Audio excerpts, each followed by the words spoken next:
কি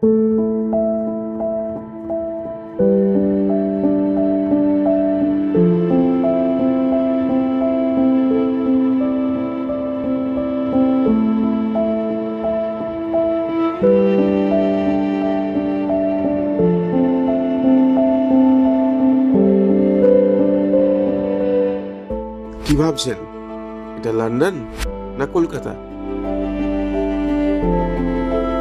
সাল 1899, 20শে জানুয়ারি, ইংরেজ আমলের কলকাতা সেদিন সত্যি যেন লন্ডন হয়ে গেল।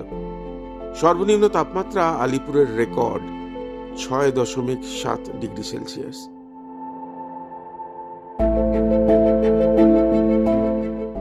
সেদিন থেকে এখনো পর্যন্ত সর্বকালের রেকর্ড। কিন্তু পারদ পতনের যে লক্ষণ দেখা যাচ্ছে তাতে কি সেই পুরনো কলকাতার শীত ফিরতে চলেছে? কি বলছেন আবহাওয়া বিজ্ঞানীরা? আমাদের কলকাতার পারিপার্শ্বিক যে যে যে সিটির যেটা এফেক্ট, সেই সিটির এফেক্টটা, যেটা আমাদের আরবান এফেক্ট যেটা বলি, সেই এফেক্টটা কম ছিল। সেই সময় পপুলেশন কম ছিল, এত আপনার অনেক গাছপালা ছিল বা অনেক, যেমন হচ্ছে যেটা, তো সেই পরিবেশটাতে তো চেঞ্জ হয়েছে। আরবান এফেক্টটা তো যেমন আছে, ঠিক আছে, এই কলকাতার উপরে যেটা আরবান এফেক্ট, যেটা সেই সময়ে তো অতটা ছিল না, এটা বলতে পারি। হ্যাঁ, আলিপুরের রেকর্ড আমাদের এইখানেই। আবহাওয়া নাকি এবার জলবায়ু পরিবর্তনের পালা। যে শীত পেতে অভ্যস্ত আমরা, এবার কি বদলে যাবে?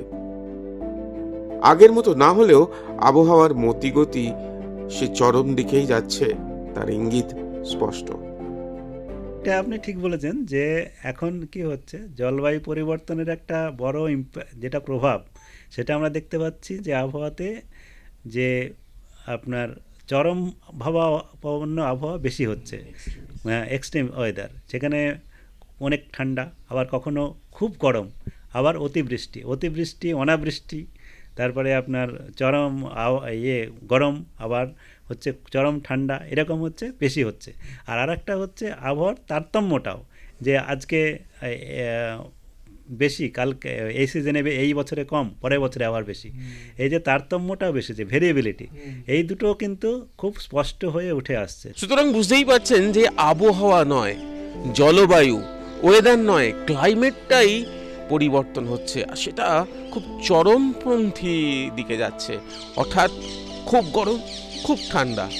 ভবিষ্যতে কি হবে, কি হতে চলেছে, কে জানে। রিক্তমের সঙ্গে প্রীতম দে, এই সময় অনলাইন।